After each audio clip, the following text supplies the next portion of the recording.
Welcome to the destruction of the mainstream history.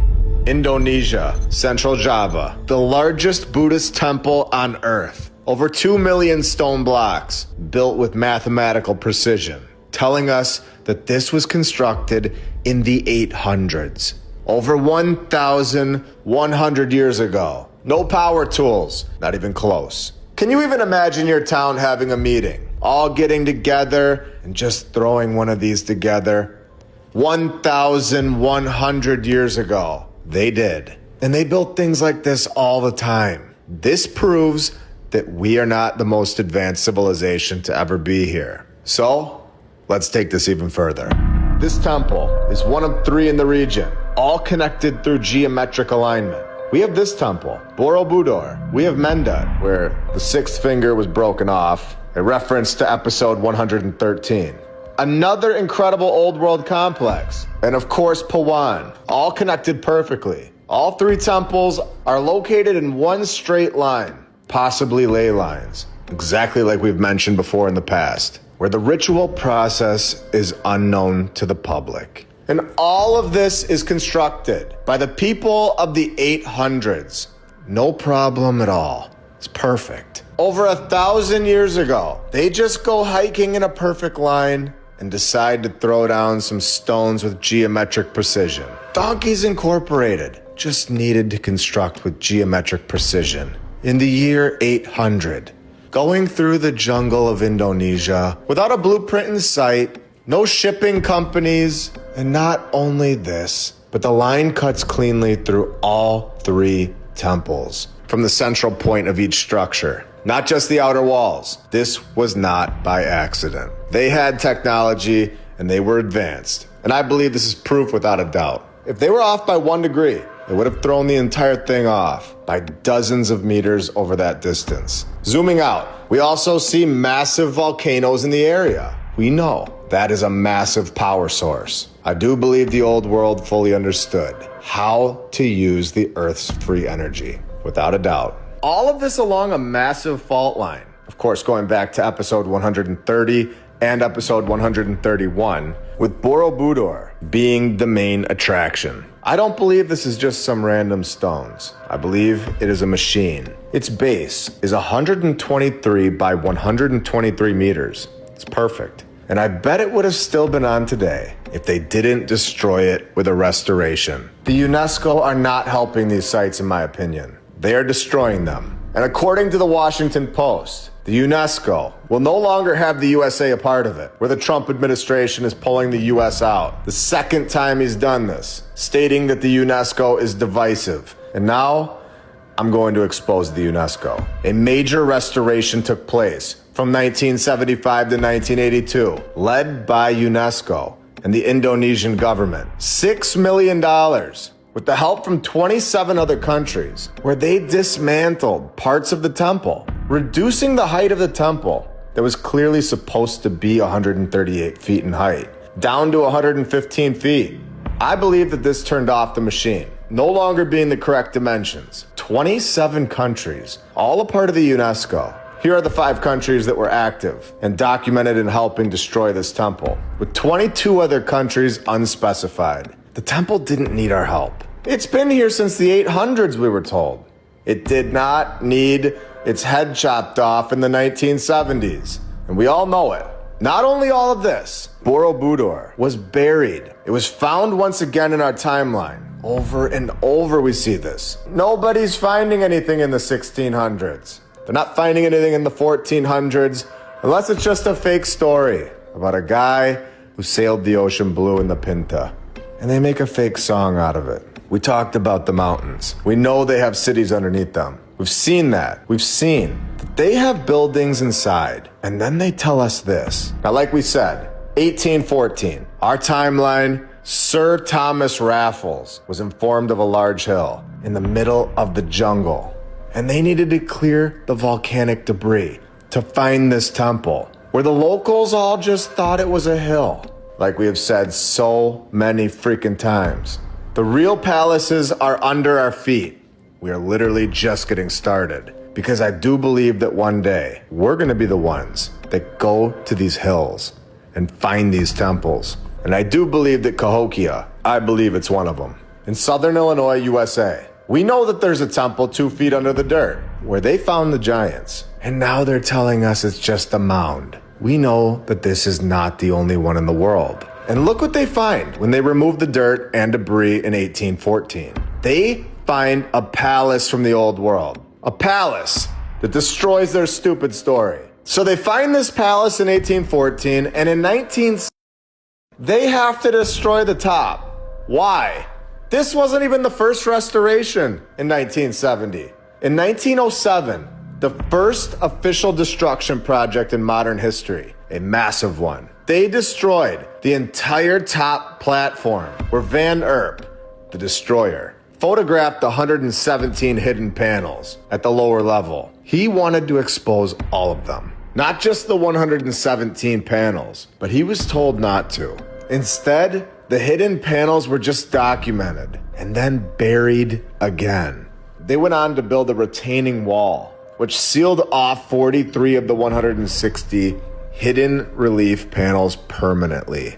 And in my opinion, this was the beginning of the little season, without a doubt. And just wait until you hear what's underneath this thing.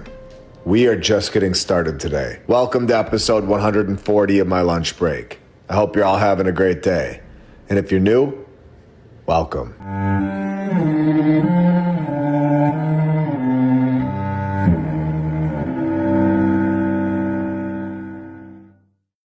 Photo from 1913. Look at this individual. Totally out of place. Old world bells right here at the top. What do you think? So much destruction took place before we all got here. The truth was all removed, destroyed.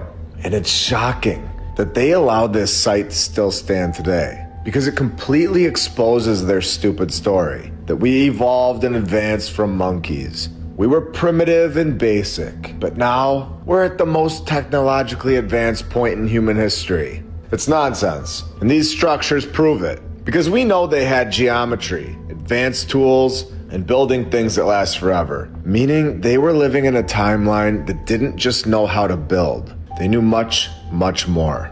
Extremely advanced. At the lowest level lies a series of 160 carved stone panels, known as the Kamada II reliefs, which were part of the original structure, but they were deliberately buried during construction. Now, this is what we are told. We can all just take a wild guess and say that's not true, and that they actually buried them during one of their supposed restoration efforts, and also buried other things, many other things, old world technology, texts, or honestly, they probably just took them. So these 160 stone-carved panels are now permanently hidden beneath a massive encasing platform. From 1907 to 1911, Van Erp physically uncovered the base. His team documented and photographed 117 of the 160 panels before burying them again, this time with stone and mortar.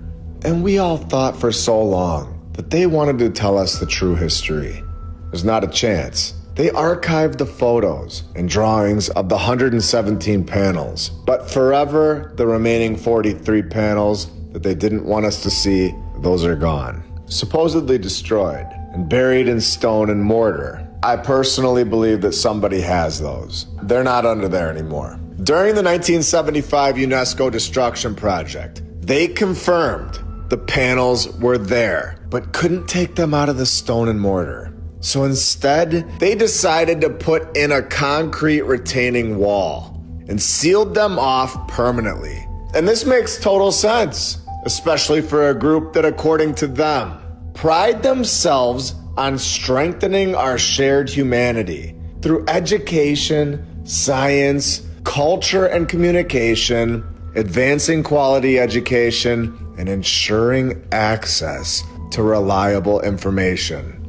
Well, putting up a retaining wall in the 1970s to block us off from the panels does not match. I don't think that sounds anything like who you are, ensuring access to reliable information. So, here's a retaining wall to block off the truth. But we promise, we want reliable information. We swear. They are a total mess. The panels told a story, It was basically a visual book. So it's no wonder that they don't want us to see them. Visual teachings where each panel shows a cause and effect scenario. Every panel stands alone, but together, all 160 of them build a much bigger warning system. It was an old world story to pass the knowledge in stone. This is shocking. It is possibly the most obvious example of the governments and groups purposely trying to hide the truth from us, to hide knowledge from us. It may be the clearest example yet that we are not being shown everything about this place that we live, and the truth about where we are, and what we're all doing here, and possibly the deeper meaning of this place. I believe it's all being withheld. And you have to ask, if they found this, did they bury it? Or did they just take it in the 1970s? And did they find so many more truths like this all over the world? What did they know about this world and aren't sharing with us? And what do they know today? It's incredible when you put the pieces together. Let's take a minute and thank all of our badge members, all of our Patreons, and every single subscriber. Thank you for all of your support, and I'm glad you're all enjoying the episodes. We're on YouTube, we're on Rumble, we're on X, Instagram, TikTok, and Spotify, if you're looking for even more content from us. These panels are stories. They showed us that good actions equal good outcomes. Bad actions equal horrific consequences. They also depicted heaven and hell, supernatural creatures, which are very interesting, punishers, and old world beings. I know it says celestial, but I believe that there were other beings here, that the mainstream likes to say came from somewhere else, with no proof that there's anywhere else with life. We know that there's life here, celestial. I believe that's a word trying to describe something that has been here all along. These are spiritual phenomenon. There's no evidence they're from another planet. I mean, I think that's the that's the lie. So they're from here, and they've been here for thousands of years, whatever they are. And it's pretty clear to me that they're spiritual entities, whatever that means. They're supernatural, and which is to say, supernatural means above the natural, above the observable nature. And they don't behave according to the laws of science as measured by people, you know, and they've been here for a long time. And there's a ton of evidence that are under the ocean and under the ground. I believe this is a part of the old world. And I believe these beings are still here, but are unexplainable in the way that the mainstream narrative speaks. This is how the created this whole reality. The first humans, imagine, the first humans, they came from inner space. They came out. Study the Anunnakis. They came out of inner space. Not from outer space, inner space. Knowing that these 160 panels told us stories, what was on the other 43 that they didn't want the public to see? What stories? We all know it has to be shocking. Tell me in the comments, what do you think it was?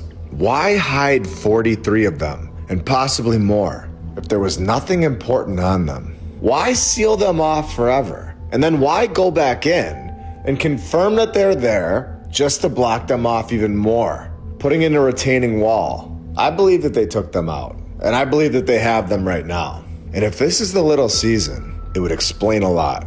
These are showing heaven and hell. They're telling the same stories. They're talking about spiritual beings. And I do believe that this is something that the mainstream does not want us to know about. Do these 43 tablets show Satan being casted into the lake of fire? And he doesn't like that.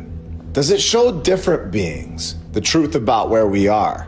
Does it show healing powers, free energy, old world technology? Does it show that their mainstream story hour is a complete lie? Does it challenge everything that we've ever been told? I would personally say yes, without a doubt. 4 of the 160 panels are left exposed today. These are located at the southeast corner of the base. And then we find something massive. It exposes the entire thing. This structure is literally covered in 2,672 panels. It's basically a massive book. made of stone from the old world. We're the 160 underneath the structure. These are called the karma panels, or cause and effect stories. They were moral lessons. Above ground, there are layers. There are 120 panels narrating Buddha's life. There's another 720 of them showing sacrifice, wisdom, and multi-dimensional compassion. Multi-dimensions. I just have to add that I believe that these stories definitely talked about dimensional beings. And I think this is what they're hiding. That's what I believe these missing panels showed. I believe they told stories about beings that were here and possibly still are that don't make sense to our timeline at all. 460 more panels showing enlightenment's journey to perfect wisdom. And then they tell us the remaining 1,212 panels are all just for decoration. I don't believe that at all. All of this was buried in the jungle, under the dirt, and they all thought it was a mound. How many other stories are sitting under the dirt right now from the old world that we just haven't found yet? And what did those 43 panels show? Did it scare the finders that much? I want to see them. And what stories did they remove when they did these so-called restoration projects? Where are these stories today? Are they in the basement of this thing? Or do you think they have them right now? This wasn't just a mound. It's not just a temple. I believe that it's a machine. It's a book, possibly a warning. And they destroyed it twice after finding it. The old world knew something horrible was coming, and they wanted to warn us. They wanted to pass their knowledge on, and they did. I believe today that we can now confirm this. We are the people that they wrote these stories for, and I want them back.